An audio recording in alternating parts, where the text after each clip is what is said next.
Le déclin de la production agricole dans l'Artibonite.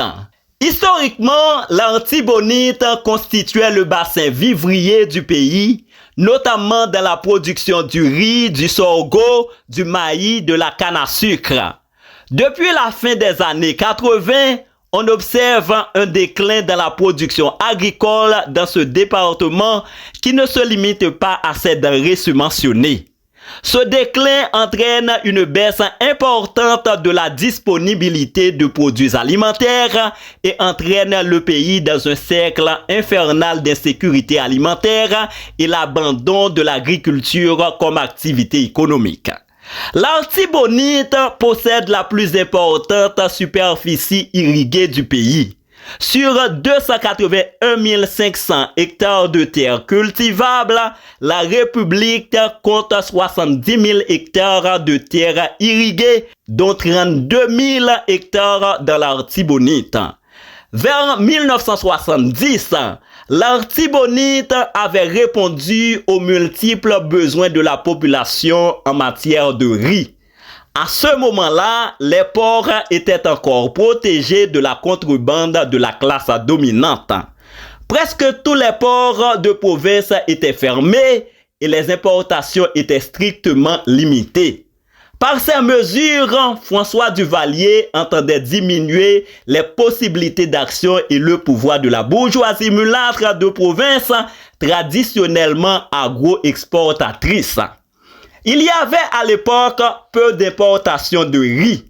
Cependant, les nouvelles stratégies de Duvalier, particulièrement Jean-Claude, allaient tout chambarder en signant le premier accord néolibéral en 1983. L'année 1986 a constitué une rupture économique par l'ouverture du marché mondial et la politique de libéralisation. L'objectif de cette politique économique, recommandée par les institutions financières internationales, était l'insertion d'Haïti dans le marché mondial par le biais de ses avantages comparatifs comme les cultures d'exportation à travers les industries d'assemblage et la baisse des prix sur le marché national. En 1986, les ports de province ont été réouverts et les mesures de protection de la production nationale étaient abolies. Les tarifs douaniers passant de 30% à 10%. À partir de ces nouveaux tarifs, le jeu de libre concurrence inauguré en Haïti a eu pour résultat l'entrée de volumes importants de riz américain produits dans des conditions de subvention et de productivité élevées. Le développement de la contrebande alors a entraîné une chute importante des prix de vente qui a pénalisé les producteurs. Ceux-ci ont vu du riz baisser de 30% en termes réels sur la période 1991-1996. Des affrontements ont opposé villes et campagnes, riziculteurs nationaux et commerçants de riz importés.